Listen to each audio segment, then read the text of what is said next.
নমস্কার বন্ধুরা, আমি শ্রেয়সী টিম ফোকাসের পক্ষ থেকে আপনাদের সকলকে জানাই আমাদের আজকের নতুন ভিডিওতে স্বাগত।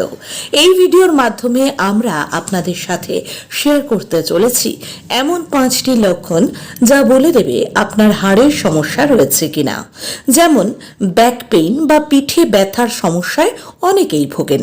যদিও নানা কারণে এই ব্যথা হতে পারে, তবে নিয়মিত শরীরচর্চা ও যোগাসনের মাধ্যমে এই ব্যথা দূর করা সম্ভব।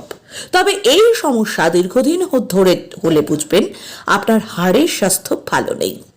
নখের স্বাস্থ্যও বলে দেয় আপনার হাড় মজবুত রয়েছে কিনা। এক্ষেত্রে বারবার নখ ভেঙে যাওয়ার ইঙ্গিত কিন্তু মোটেও ভালো নয়, কারণ ক্যালসিয়ামের অভাবে এমনটি ঘটে। আর হাড়ের স্বাস্থ্যও ভালো রাখে ক্যালসিয়াম। কোনো কিছু আঁকড়ে ধরতে গেলে কি হাতে ব্যথা লাগছে? যেমন দরজার হাতল, ভারী জিনিসপত্র আঁকড়ে ধরতে যদি কষ্ট হয় কিংবা ব্যথা অনুভব করেন, তাহলে বুঝতে হবে আপনি হাড়ের সমস্যায় ভুগছেন। হাড়ের শক্তি ও নমনীয়তা কমতে শুরু করলে এমনটি ঘটে।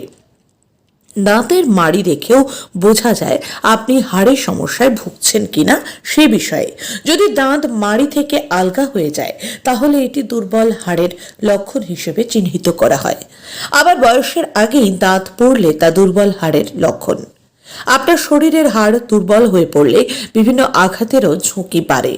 শরীরচর্চার কিংবা হাঁটা চলার সময় সামান্য আঘাতেই যদি হাড়ের চিড় ধরে, তাহলে সতর্ক হন।